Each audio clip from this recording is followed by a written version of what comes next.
two young women begin the first of many trips to gather water for their family. In the town of El Chile, people have collected water this way for as long as anyone can remember. It will take several trips to collect enough for the rest of the day, and tomorrow, it all starts over.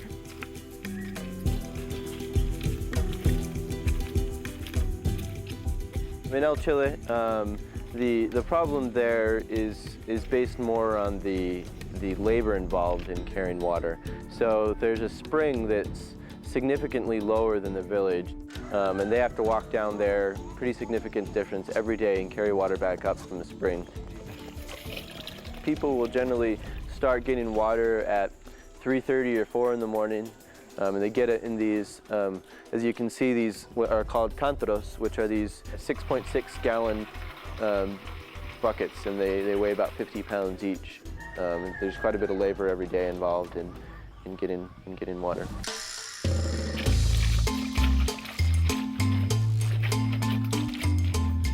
Higher up the mountain, in the town of La Laguneta, people gather water right in the village.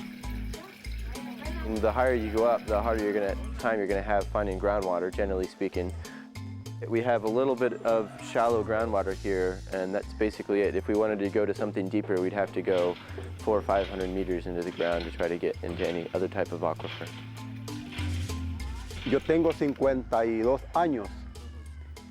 I'm 52 years old, and my entire life we have had problems in respect to the location of our water. It's the rainy season now, and there's plenty of water for washing dishes and for doing the laundry. But during the 6-month dry season, the wells sometimes dry up, and villagers have a hard time finding water. Our purpose here is to help develop these communities so that they have self-sufficient and sustaining source of water year-round. 0.20. The Colorado State University chapter of Engineers Without Borders has been working for several years now in both towns high up on the side of the inactive San Vicente volcano. The mission of the project is to help people improve their quality of life by simply not having to spend so much time getting water. It takes a really big part of their day, and it's time consuming, and so if they can eliminate that, I think they're going to be able to have a lot more opportunities to do other things. I guess one of the main challenges in La Laguneta would just be the actual technical aspect of trying to find a solution that works here.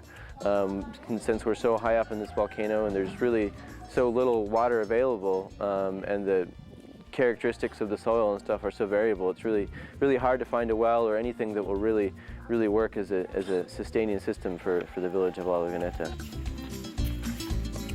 In El Chile, the challenge has been to eliminate the long haul up and down the path to gather water. We're currently putting in a pipeline from the spring down in El Chile up to a tank that's a little bit higher than the center of the village, and then we're putting just a few centrally located taps in the center of the village, so that the villagers don't have to spend so much time going down every day and carrying water up.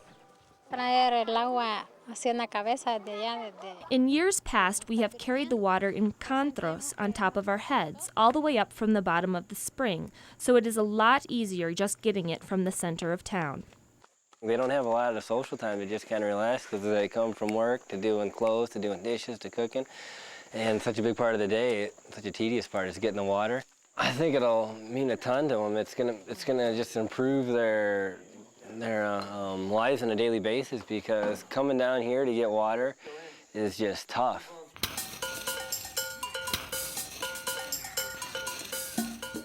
About 60 villagers show up to help bury the new pipeline. Whenever we need a lot of people, they seem to come out of the woodwork like ants. It's really important to involve the community at every step of the way, and to get them to take ownership of the system. I mean, what we always say to them, this is your system that we're installing, and so they do all of the work. We make sure that they're involved in the decision-making process every step of the way. I was happy with the project because I was happy to work with everyone, and it went a lot faster when we all worked together. This is a very central location. That's why they chose this. The community actually chose the location. Keith Thompson, a professional hydrogeologist, is here on his own to serve as an advisor. We're really lucky to have Keith. He's really helped us try to figure out solutions that we can help these villages with, and played a very important role as a mentor here for the students. While finding enough water can be difficult, it's an even bigger challenge to clean up the water. Water quality was a huge issue. When I first got results, these guys had been here taking a water sample. I looked at the chemical results and said, wow, this is great water, what's the problem? Then I flipped the page over and saw the bacteriological results was water that you really wouldn't want to stick your hand in if you had a cut on it. Health hazards from contaminated water include hepatitis, giardia, and salmonella. Diarrhea alone kills almost 2 million people per year, and many of those deaths are infants. The problem with the well water here probably originates from the fact that we have 750 or so people living in a very small catchment area. Almost every family has a pit latrine. We've got farm animals loose everywhere, and we've got a very shallow aquifer. All the waste filters down into the aquifer, and then we've got shallow wells taking that water directly out of the ground. Teníamos todos los problemas gastrointestinales. We all had gastrointestinal problems. We realized that the state we were in was because our water deposits were completely contaminated. Later, we made a tank, and we could all see that we had less bacteria. Now we don't have such a bad problem. With Keith's help, the group drilled 2 new wells in La Laguneta and rebuilt the water tank. What we've done here is we've refinished this tank, which used to have just tin roof on it, and it was leaking. It was not clean, and as well as we put a chlorination system on the other side there, and so that they can have clean chlorinated water in this tank. Since we installed the chlorination system, we have seen the amount of bacteria greatly diminished. There's no wastewater system in either town, so gray water runoff from the dishes and the laundry has become a concern. It's a problem around this community because it is just discharged into the street. So everyone is exposed to whatever contaminants and bacteria are in it. The Peace Corps worker and Engineers Without Borders, CSU, have been working very hard on trying to get each family to construct a gray water system that consists of a 55-gallon barrel with a lot of 3/8-inch diameter holes drilled into it. You bury that in the ground, fill it with sand, let your gray water flow into that, and then that sand filters the gray water, the holes let it discharge out. It basically keeps it off of the surface, and it filters it a little bit before it gets actually into the native soil. One example of a well-implemented gray water system is a gentleman over across the street here that has buried one of the barrels. He's constructed a wash facility to wash the laundry, wash the dishes, and everything is fixed to drain into the barrel. It means a better quality of life for their kids. It means their kids are less sick. They understand where diarrhea comes from, and diarrhea is very dangerous in kids, so it means a lot. We're trying to get an idea of the lay of the streets for a possibility of doing a distribution system. Ryan and Amanda are gathering data for a future distribution system to deliver water to other parts of La Laguneta that are still far from the water tank. Put a tank up by the cemetery on top of the hill, one of the higher points of the community, and do gravity-fed distribution to the city. There'll be multiple taps around town at key locations. As we go, we kind of pick out locations of possible taps, possible tap locations. Amanda and Christine Sednick organize a lesson on planting seeds and developing gardens. The new water delivery system will free up more time so people can pursue other interests. Using this time to grow healthy vegetables for their families cultivates self-esteem throughout the community. We gave ounces of seeds that the Fort Collins Nursery donated for us, and it was really fun to teach them and just be able to give them something like that. And they were all really excited, and we had a great turnout, and it was really fun. And I think it's also a great source for women as far as like a self-esteem thing, that they can actually, maybe they can't find jobs, maybe they're not educated, maybe they got pregnant when they were 16 and they're just kind of stuck in this life. But God, you can grow a garden for your kids. Anyone can do that, and we'll teach you how. I think being able to be down here is very rewarding, because people down here live so completely differently than we're used to. So being able to A, live like they do, and B, interact with them and understand them on their level. Like, I mean, I have friends in the community here, you know, we've developed relationships. And so being able to have that type of relationship and them like really being happy that we're here and them being excited when we come back is a really awesome, it's a really awesome feeling. In El Chile, the pipeline is finished, but there's still no power to the pump. Gabe discovers that the price to run power lines down to the pump below town has doubled. And then I was just told now that that was wrong, and then it's actually going to be about $850, which basically we don't have any money for. So that's kind of where I'm at right now with that.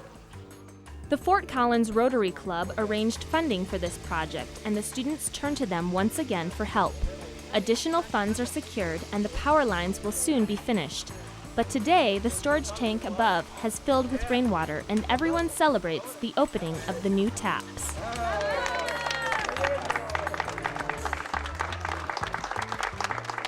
Va a ser un gran beneficio porque It will be a huge benefit, because before we had people walking 300 to 800 meters to get water, and now we have the pump almost directly in the center of town.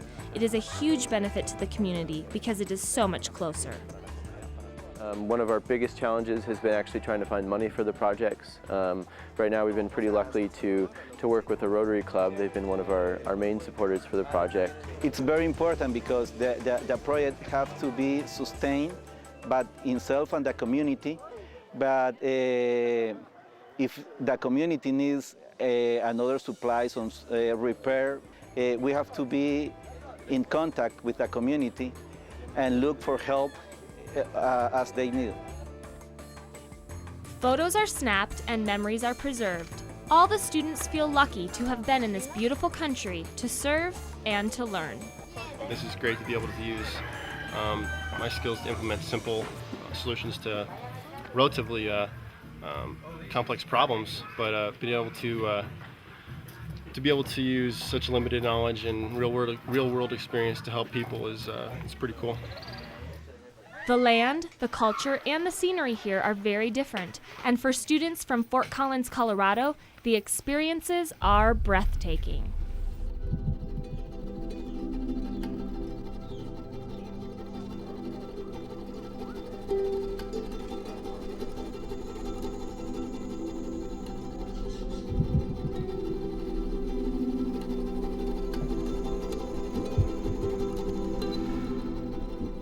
It's gorgeous here.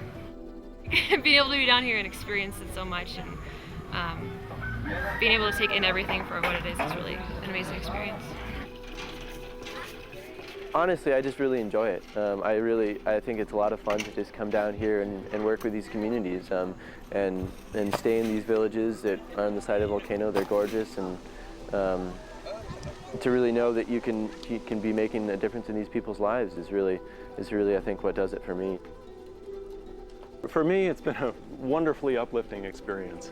The students that I've been working with are dedicated, intelligent, and the thing that has really impressed me about it is almost universally, all the students that have gone on a first trip have come back saying, you know, this involvement has changed my life permanently. I'll never see my life the same as, and the rest of the world, the same as I did before. They bring a lot of hope to the people. So yeah, I think the people love them here, and it's been a great source of hope and inspiration. The villagers have a saying that really hits home. The people told us one of the times we were down there, the villagers in El Salvador, is in Spanish they say confiamos en Dios y confiamos en ustedes, which means we trust in God and we trust in you guys. So it puts a lot of responsibility on us to really, make a difference in these people's lives. Agradecer pues I am very pleased with Engineers Without Borders. I want to thank them for all of their work on this project because it has greatly helped our entire community. The people who have helped have been very kind. Yo soy muy agradecida porque si no hubiera sido... I would like to thank everyone very much because without your help, we wouldn't have been able to do this.